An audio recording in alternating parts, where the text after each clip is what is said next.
Ladies and gentlemen, welcome to Trick Track TV. My name is Jamie. I'm joined today by Bruno and Ludovic from Serious Pulp. How's it going, guys? Fine, thanks. All good? Now, they are French, as you're probably going to be able to tell from their accents.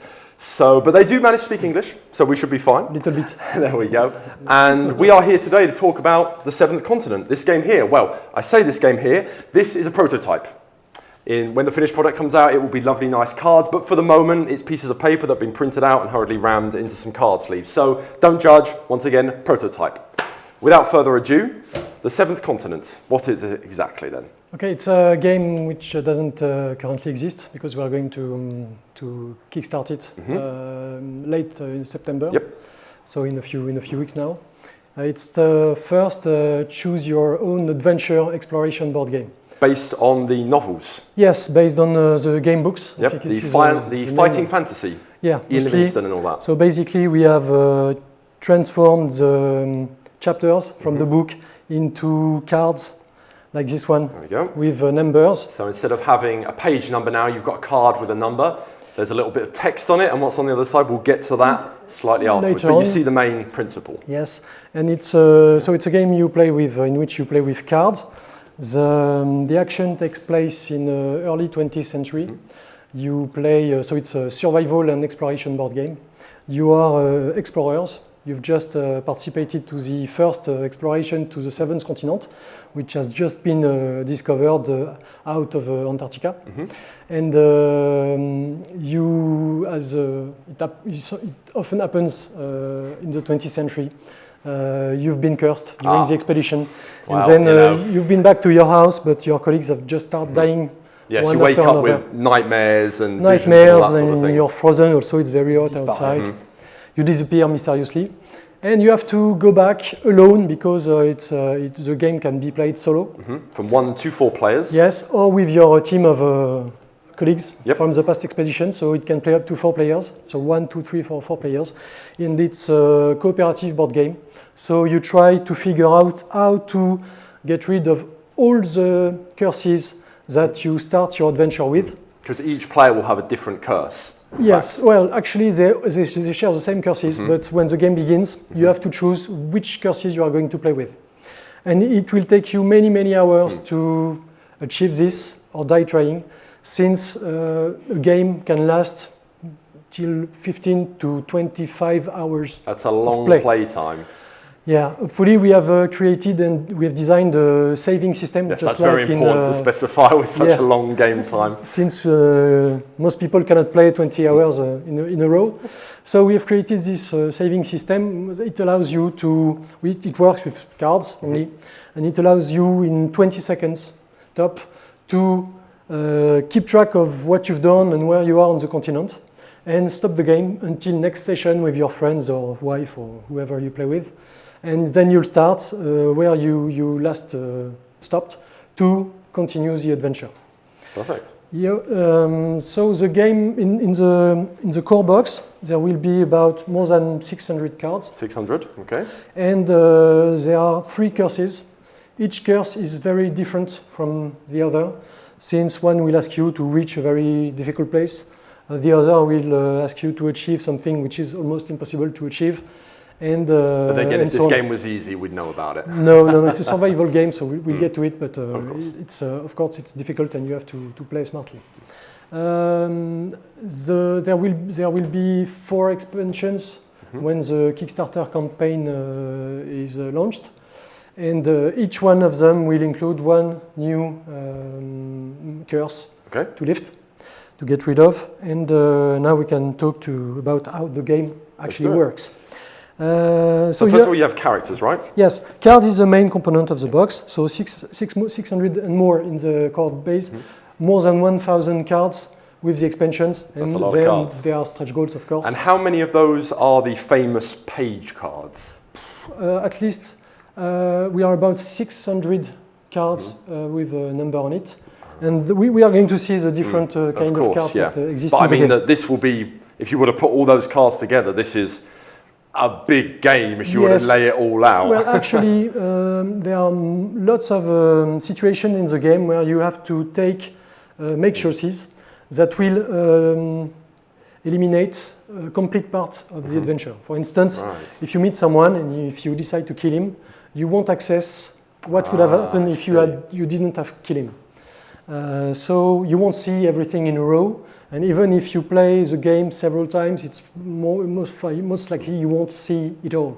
So you play one time, you push the lever, you play next time, you pull the lever, and there's either a horrible monster waiting for you or there isn't. And there are lots of components that are random or semi-random to allow game replayability. Excellent. So you have two main deck cards in the game. The first one is the action deck.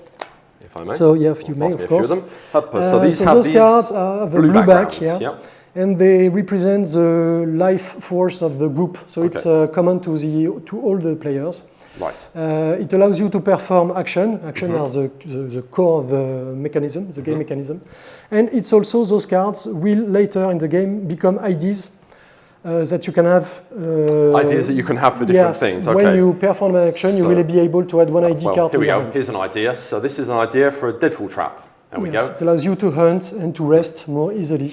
So there are about 20 different objects when you start the game, and there are also IDs that give you bonus when they are discarded during the game. Okay, so you've got like item ideas.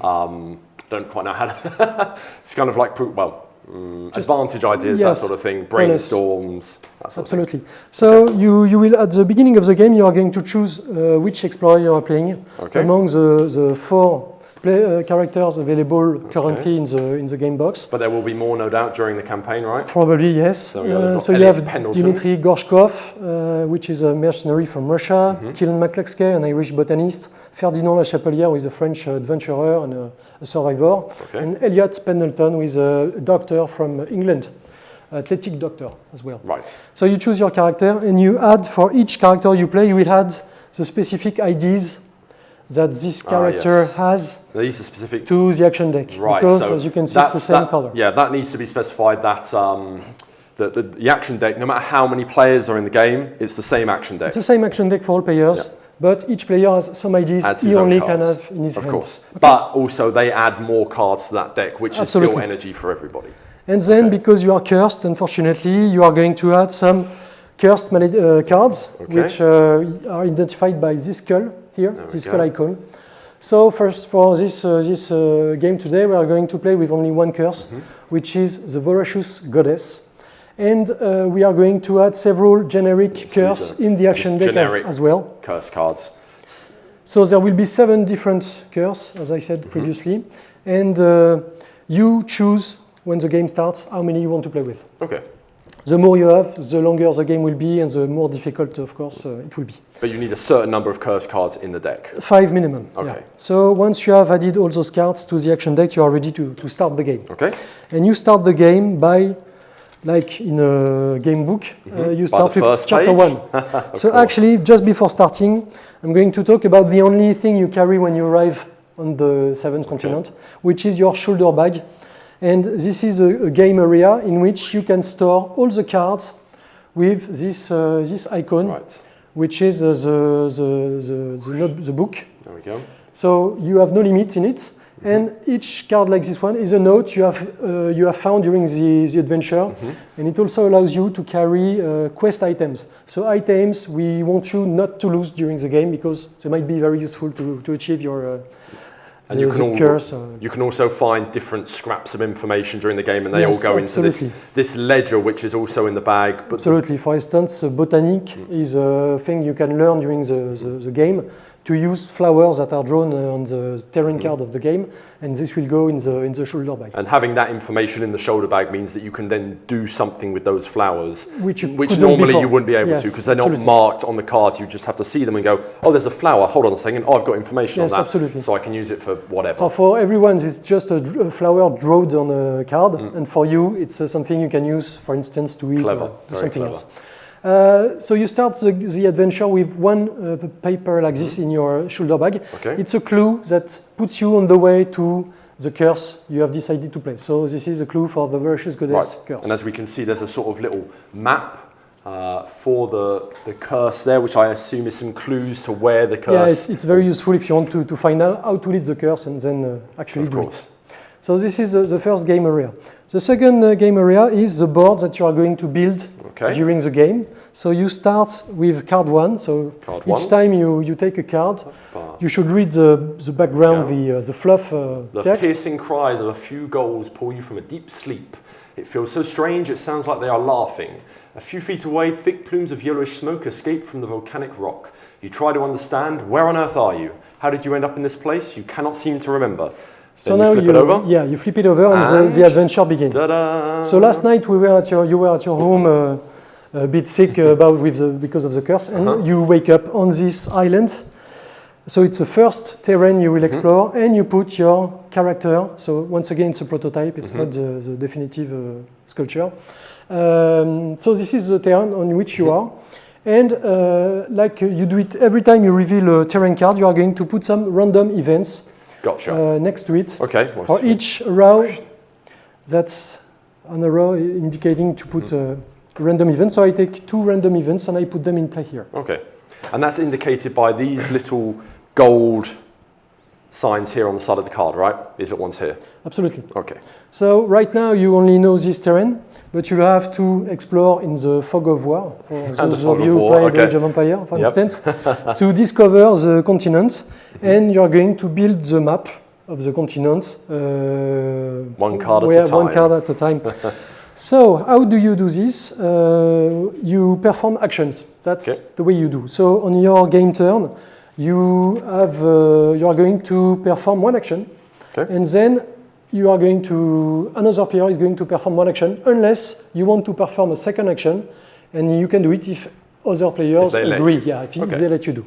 After 10 turns in a row, they might say, "Come on, man, I'm not going to play." But, sure. So there are lots of actions available. You can actually perform that is a lot of when you play too much for the zoom. Zoom out. So you can dig holes, you can heal yourself, you can make fire, hunt. There are lots of actions, and of course you cannot. This is only to explain you what is the meaning of each icon. You don't have to learn it. It's just on the game help.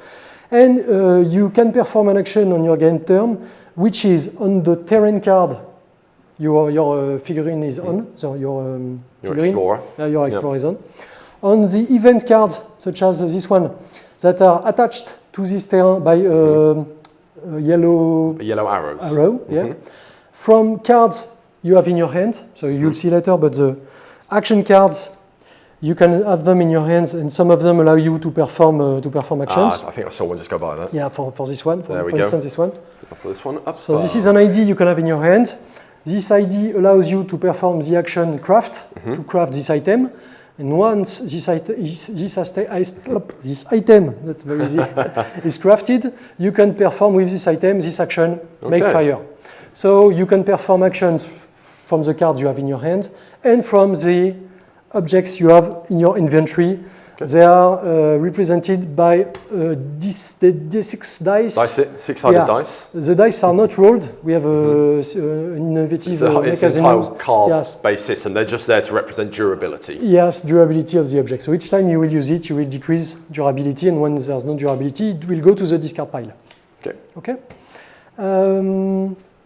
So now that we've seen what actions you can perform, let's see how you perform an action. Okay. So currently, there are 3 actions available on this right now. I can go there, so this is a visit, go and see. So I'll just I can show people here. There we go. So we're talking about this little action here with the 0-5. So that's a go visit icon. Go visit icon. Okay. And the other icon available action is this one, which is this one here, which is explore. Yeah, find a path, follow my route, run away. And those are the 2 actions we can currently perform. Yes, absolutely. Okay. The more you progress, the more actions you will be available, of course. Okay. So how do I perform every action in the game? It's pretty simple. For each action, you have here the icon of the action. Okay. And you have the number of cards you have to draw in the action deck to perform this action. So that's a 2, and there's a plus, so you can draw more than 2 if you want. Absolutely. You can choose to draw more cards than indicated by the action. Which simulates putting more energy into it. Absolutely, So more energy, chance of more success, focusing. But that deck isn't infinite, so. And each action tells you how many achievements you have to obtain in order to be successful. And I'm going to take this weave card So- back Yes. because I imagine those, when we Absolutely. draw a card... So when you perform, for instance, this fight action here, you are going to draw at least 2 cards. So Okay. you decide once and for all. Okay, And then you are going to flip these flip cards. them over. And you are going to count the complete Okay. stars on So the we left just of flip the these card. 2 cards over, Yes. and then we have 1 star and 2 half stars. So does that make 2? No, that makes 1. Because half stars only work if they can match like this. There we So go. you have to assemble. So the more cards you draw, the more success you are going to see. attain, the more achievements you are going to achieve. So just to reiterate, that's But only 1 star, yeah. and that's still only 1 1 star. Okay. But the more cards you draw, the more energy you waste. And when course. the action deck is empty, you are going to take all cards from the discard pile, and now you are going to draw cards from the discard pile. Right. And in that case, if you draw 1 curse card, so 1 card with this Any card icon, with that icon? game over. You are dead because of the curse. It has consumed you, so game over. So during all the adventures, this is the survival aspect of the game. I see. During all the adventure, you are going to try to guess what is the best number of cards you have to draw. Can you afford to do this? Should you go Craft. there? Should you? Absolutely. Choose which actions you do and which you don't. Sometimes decide to lose during an action, to fail at doing an action, but to economize energy. You are going to craft items because items can be used during an action. For instance, the shovel here, once crafted, you can use it when you perform one of those actions. So if you dig, if you fight, or if you open a chest, for instance, Because we can all open a chest it with a shovel. reduces the number of cards you are going to draw from the action deck. So Or gives me a success. yes, and or. So you, Oh, and or, so you yes, can do both. can Oh, have that's both. good. That's Yes. very good. You just have to use it.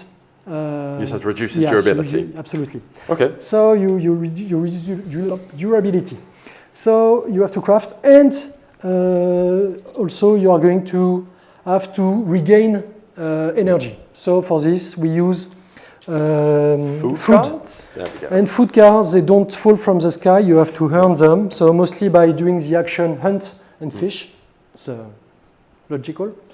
And in fact, for instance, this There is we go. meat. Vegetarians look away Yes.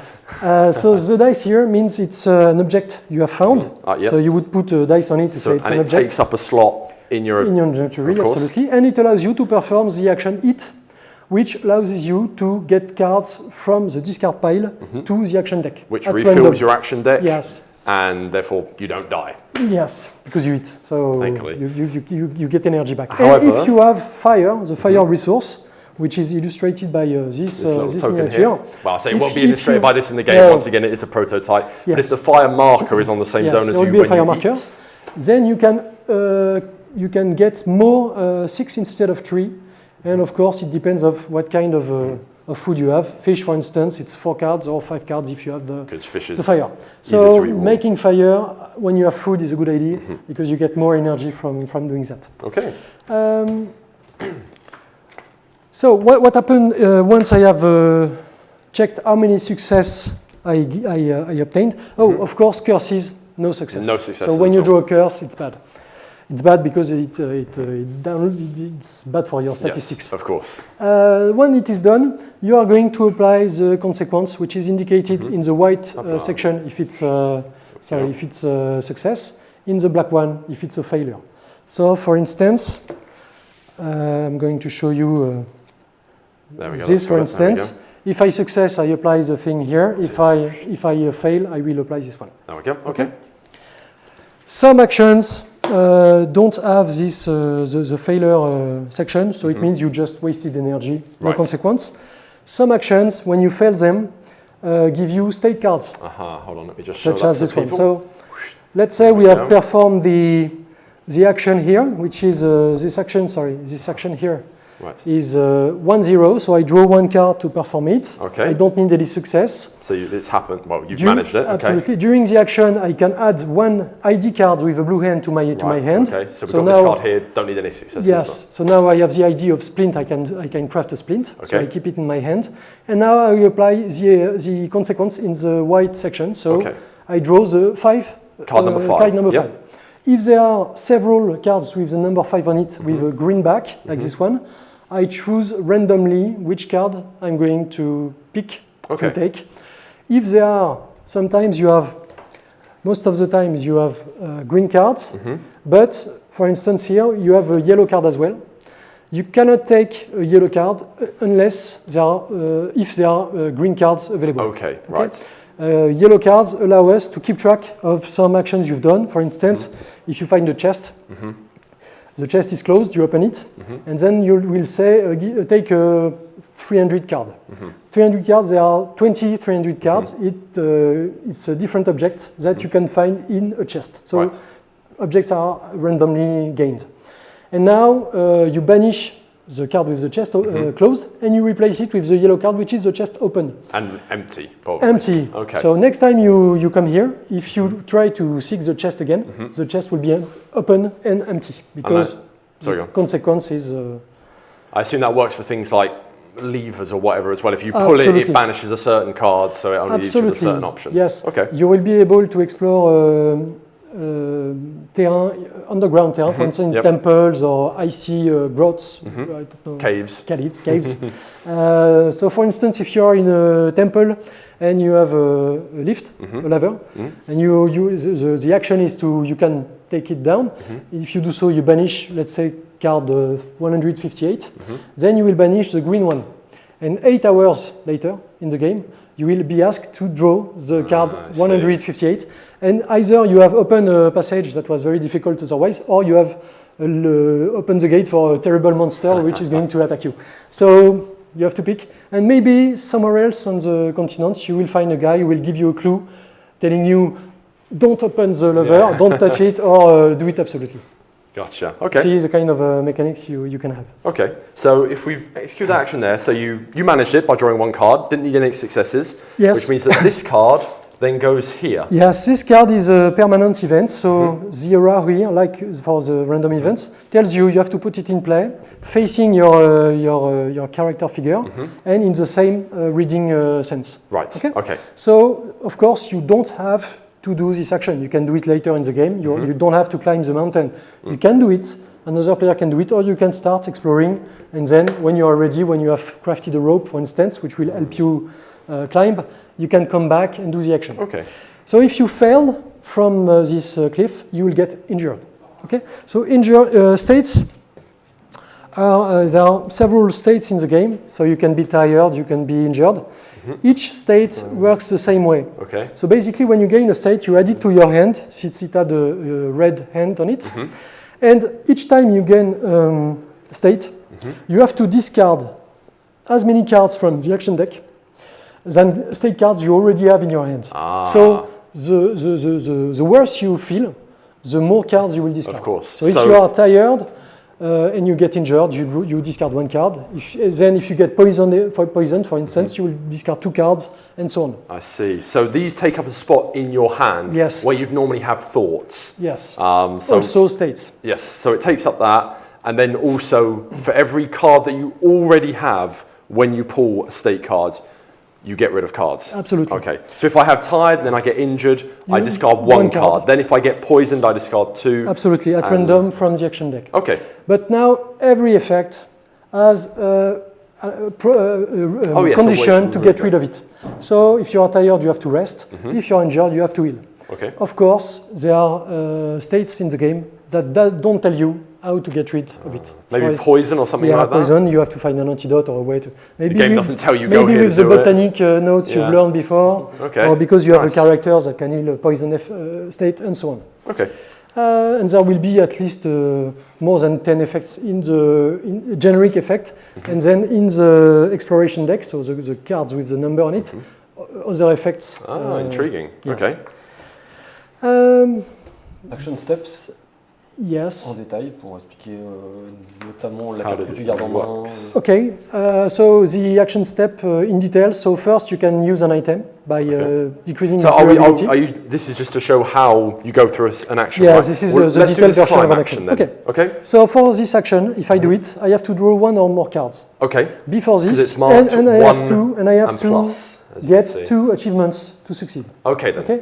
And If I succeed, I apply this effect, Okay. which is I banish this card from the game, and I replace it with the yellow card. With the the golden same number. equivalent. Okay. If I fail, I actually fell from the cliff, and I am injured. And you take an injury card. Yeah, absolutely. Okay. So now, first of all, I can use item. For instance, if I had crafted a rope, I can use my rope to help me do the action. Okay, so to use an item, the item needs to have the icon that is on the action Absolutely. card. Okay. I'm just going to if you find, can- if it's not the demo effect, It's going to be the last card Yeah, you of look course, at. it's It always always is. It always is. or it's just absent from the.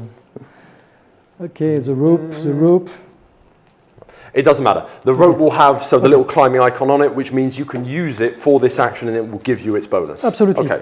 So once you have used your object, your item, you define the cost of the action. So Now, because you've used the item, you have to reduce its durability. There we go. Okay, Rope. so the Gotcha. rope, Okay. once There we crafted, go. once you have crafted it, Yeah. it helps you climb. It has that. It gives you Which has that? -1 card to draw and two achievements. Okay. It also has a flag here, which I will explain later. Okay. So now you've used your rope, so the action now is much more easy. It's automatic success. It is indeed, actually, yes. But let's say you didn't have the rope or you didn't use it, so you climb. You have to decide now how many cards you are going to draw. At least one, or more. IDs from your hand can help you decrease this number, for instance. So once you have chosen the number of cards you are going to draw, you draw it from the action deck. And let's say I draw 2 cards. And now it's failure because, as we said previously, not enough. There we've drawn 2 cards, 1 success, and then 2 half stars, but they don't go together, so it doesn't count. So that's only 1 success. So then if we look at this, we needed to draw minimum 1 card, we drew 2, and we needed 2 successes. We failed it, so we read the black box. Yes, but just before that, we can add while climbing, we add 1 ID. So we can either keep this card or this ID in our of course, hand. yes. This ID allows you to gain experience points during the game because you will be able to gain experience points and to discard them to gain new upgraded cards. Okay, yes, which for makes this your deck. action deck bigger and more effective. And more powerful. And this one, for instance, allows you to perform an action which will tell you to draw a 400 card, which is notes for your book. Okay, great. So, but now we failed, so we apply the consequence. And no matter how many cards you draw for an action, you only ever keep 1. Yes, absolutely. And the other cards are discarded in the discard pile. Okay, sounds good. So that means we would have, me and anybody helping me would have fallen to the ground and we'd all be injured. Yes. Okay. Some actions, you cannot draw more cards than specified. Indicated by the little red lock. Okay. And some action, you have to do it, all the players have to do the action together. Okay. Because when you perform an action, you can do it alone or with the help of other players. Okay. Okay. And is there any other bonuses to yes, other players helping you perform an action with other players, there's a bonus, there's a malus. The bonus is you can decide during, where's my finger here? Okay. You can decide to reduce the amount of cards you draw. Okay. But you have to increase at the same time the number of achievements you need to successfully perform the action. Okay. So let's say the action is 5 cards to draw, 0 achievements to get. You can transform it, turn it into a 4-1, 3-2, 2-3, 1-4, or 0-5. Okay. I see. So it will help you draw manage less your cards, energy cards. Okay. Which is important because action deck is going to get thinner and thinner. But however, that also means that everybody suffers the consequences. Absolutely. Everybody suffers consequences. So here, everybody would get injured. Plus, all players involved in the action get the paranoid state. So they try to be suspicious about one another. Which is another state card, like injured and everything. Which works the same way injured card. And if you help me do an action, say I'm healing myself, and you help me do it, does that mean you get healed as well? No, depends of the consequence of the action, but I can help you by using my IDs or my objects. Okay, so as a rule of thumb, it's only the bad stuff that happens to everybody and the good stuff that happens to the person that depends originally of the consequence. Okay, fair enough then. Okay. We've seen how actions work. So there are 2 actions which differ slightly from the rest. The first one is a crafting action. Okay. When you craft an ID from your hand, you can decrease the number of cards you draw if you have the following resources. Right. So for instance, if I have bamboo or rock, and as you can see on this specific terrain card, rock is available. So you don't collect resources, but they are useful on the terrain you are to reduce the cost of the items you craft. Okay. And once it's done, you can put a dice on it to say now it's an item from my inventory. and you can assemble cards together. That's it pretty much. Okay. You can increase durability if the keywords here match one another. All right, so if you make another object, say for the shovel, if I was to craft another object with the stamina keyword, I could add them together, and that would add their durabilities together, and so then for I just have instance, like a mega object. If I put this card under, this item doesn't bring this durability because the keywords are not the same. But if you add stamina, it would increase to 6. And I could choose which action I wanted to perform. Absolutely. And that saves space in my inventory, of yes, course. absolutely. Okay, great. So this is the craft action. The other action is an action proposed by your character action because it allows you to move your character. Right. What is specific about this action is that when you perform it, the cost of the action is not on the card, on the action, it's on the terrain you are trying to reach. So this is your move action whenever you want to change zones. But first you need to explore the continent in order to put in play terrain cards. How do you do it? But first you have to resolve a random event. Okay. Once it is resolved and discarded, you will put in play a card after reading its background. It has a little flavor text on it, of course. A card that will assemble like a puzzle. Okay. And now you can move and then you'll build on this terrain card by paying one card from the action deck. Okay. And the action works like the other actions. Okay. Actually. So and is that per zone you have to cross? Is that per zone you have to cross? So if there was another terrain here, for example, okay, you can go directly. No, it's only the targeted terrain you right, because you've already explored it, so you know it's there, so it's easier to get there. Okay, fair enough. But if between the terrains there's a card, such as an event card, you cannot jump over it. You have to so stop. There are like break points where it says scale this mountain or jump down here. They are difficult. So they propose to perform actions that are quite difficult. Okay, and they act as breaks between different zones. Absolutely. Okay. Fair enough. That's it pretty much. No. I think we've gone over mostly everything. And you'll see the saving system when we play the game. When we play the game, which we're going to do momentarily. Yes, absolutely. Is that everything? Now there is a save system. Do you want to quickly show us the save system? It works with. Hold on, let's build a character. Okay, here's your man with a shovel and a splint. So you will keep. So this is, let's say this is an ID from your hand. Okay, there we go. Let's say you have. So I'm playing. You are tired. Okay, so I'm playing Ferdinand. I've built a shovel. I have an idea for a splint, and I'm tired. Yes. Okay. So you keep the card of Ferdinand, and you keep the cards from your hand under this card. Okay, you put them straight under. Now you use one of the saving cards to keep track of the durability of your shovel. So you take these cards and you put the number relevant to its durability at the top, and you put the object underneath. Yes, and you put all of the objects under your character. Under this one, okay. Now you keep your shoulder bag with all the cards on it. And you put that on top. You keep the terrain card you wear. Where you were, okay. Yeah, you discard all the other cards. And you put them back into the box. Yes. So this is a discard pile from the generic cards. Okay. You use one action deck card to keep track of how many cards are left in the action deck. Okay. And you use the action deck discard to keep track of how many cards were already discarded. And you put all the cards together. Okay. And that just waits one nice packet of cards. Yes. That I imagine there'll be a little slot in the box. Absolutely. Where you and when you have, you start again the day after. Yep. You take cards from the. So you know that's my discard pile. Discard pile. Then this is going to be my action pile. This is my action pile. There we go. This is my land, and I put new random events here. My shoulder bag, my character, and my shovel with a 4 on it. 20 seconds. I've just loaded the game.